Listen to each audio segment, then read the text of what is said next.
I'll tell you what, Trump just lit up the gun world by backing nationwide carry reciprocity, and that's a game changer if you've ever worried about crossing state lines with your pistol. One permit working in all 50 states sounds simple, but the fight over it is about to get real. This is Ted from Line 45, and today we're looking at how one carry permit could cover all 50 states, and what that's going to mean for folks who actually carry every day. Before we dive in, do me a solid. Smash that subscribe, tap the bell, hit all the dang buttons down there. You don't gotta, but it keeps this train rolling and lets me crank out more of this wild gun talk for y'all. All right, enough of that. Let's get back to it. What Trump just said. Trump just threw his support behind nationwide concealed carry reciprocity. And that's a big deal if you carry. What he's backing is a bill called the Constitutional Concealed Carry Reciprocity Act, H.R. 38, which was introduced in January 2025 by Representative Richard Hudson of North Carolina. The idea is pretty simple. If you've got a valid concealed carry permit in your home state, it would be recognized in every other state that allows concealed carry. Right now, that's not how it works. Some states honor permits from others, some don't, and the rules can change the second you cross a state line. You might be completely legal in Tennessee, but if you drive across into New Jersey or New York, you could be looking at felony charges for doing the exact same thing. That's why this announcement is shaking things up, because it goes right to the heart of whether the Second Amendment travels with you or not. The bill also covers states that already run under constitutional carry, meaning you don't need a permit at all in those places. Under reciprocity, your out-of-state permit would still count. There are carve-outs, though. Federal buildings, schools, and private property owners can still say no, so it's not a free-for-all. This is the kind of move that could make life a whole lot simpler for the 21.5 million Americans who hold carry permits. But of course, something this big doesn't land without pushback, and that's where things get interesting. Why we're scrambling for clarity.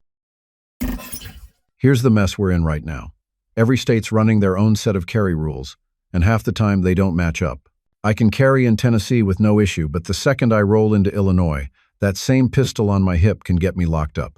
Florida honors a pile of out-of-state permits. But New Jersey? Forget it. They don't care who you are or what paperwork you've got back home. That's not just me throwing out hypotheticals either. Remember Shaneen Allen back in 2013? She had a legal Pennsylvania permit, drove into Jersey, got pulled over, and suddenly she's looking at felony charges. She eventually got a pardon, but not before her life got turned upside down.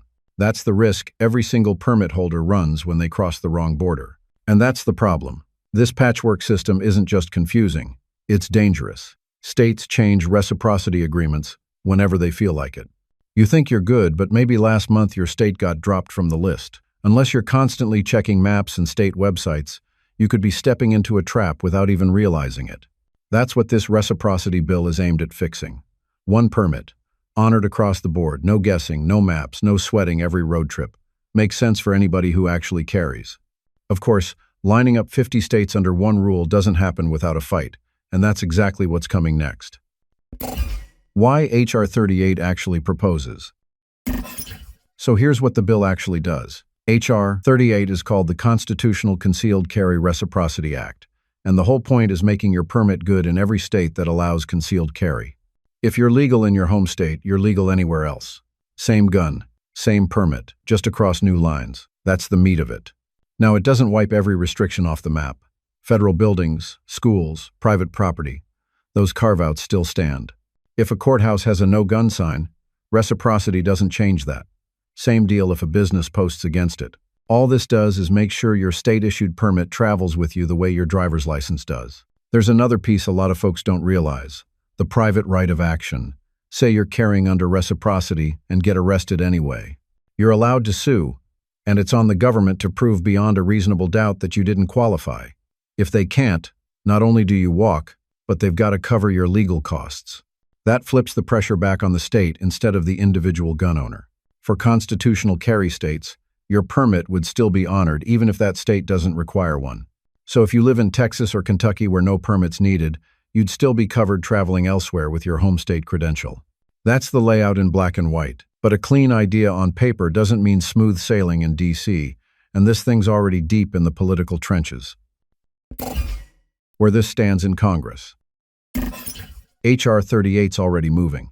It got filed back in January 2025 by Richard Hudson out of North Carolina, and the House Judiciary Committee pushed it through on a 1-8-9 vote. That split was exactly what you'd expect. Republicans for it, Democrats against it. Over 180 Republicans have their names on this bill right now, so momentum's there, at least in the House.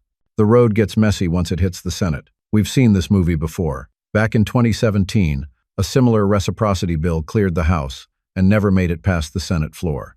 That's the hurdle staring this version down too. Even if it squeaks through, you can bet it lands in court the second the ink dries. Democrats are already calling it federal overreach.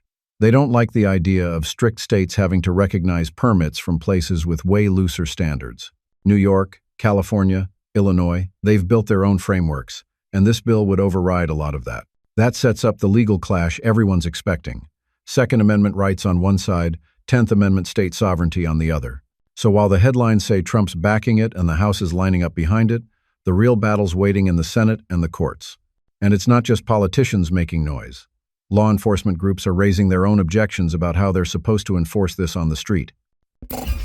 What pro-reciprocity folks are saying. The folks backing this bill see it as common sense.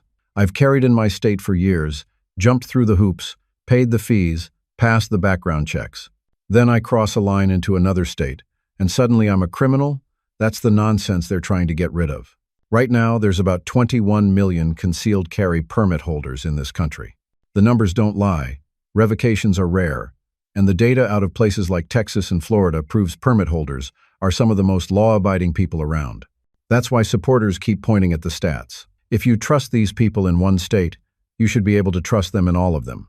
Groups like the NRA and NSSF have been pushing this forever. Attorneys general from pro-gun states are saying the same thing.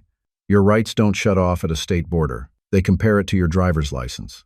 You don't retake a test every time you cross into a new state, and you shouldn't have to re-qualify to carry. For people like me, it just means less stress on the road.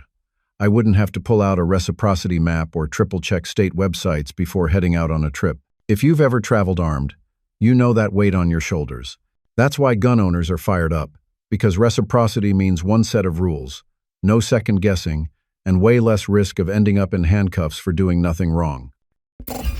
Concerns and counterpoints. Not everybody's cheering this on. The biggest pushback is coming from states that run tighter carry laws. They don't want to be forced to honor permits from places with looser standards.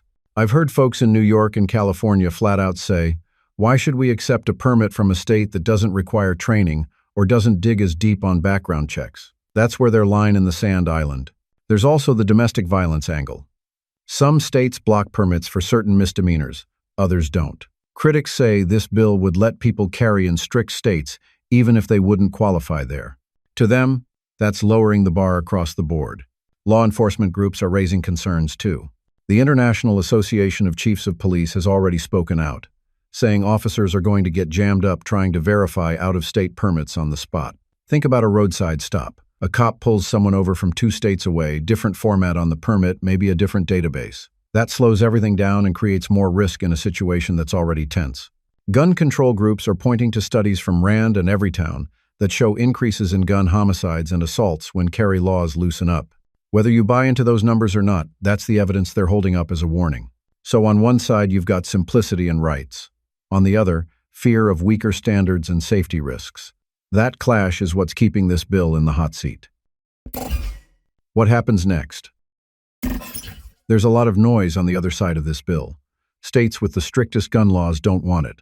They look at places with lighter standards and say, why should we have to honor that? If you're sitting in New York or California, that means somebody from out of state could carry there even though they wouldn't qualify for a permit under local rules. That's the sticking point. Domestic violence and misdemeanor issues come up too. Some states block people with certain records, others don't. Critics say reciprocity wipes that line out.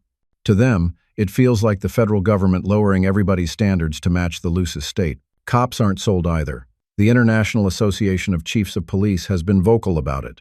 Picture a roadside stop. Officers trying to check a permit from 1,000 miles away. Different format, different system. Maybe no quick way to confirm it. That slows things down. And when traffic stops are already tense, critics say this adds fuel to the fire. Gun control groups keep pointing at studies. Rand put one out saying more permissive carry laws line up with higher homicide and assault numbers. Every town's beating that drum too. Whether those numbers tell the whole story or not, that's the kind of research they're throwing into the debate. So, while gun owners are thinking about freedom and consistency, opponents are locked on safety and state control. And that fight is nowhere near cooling off.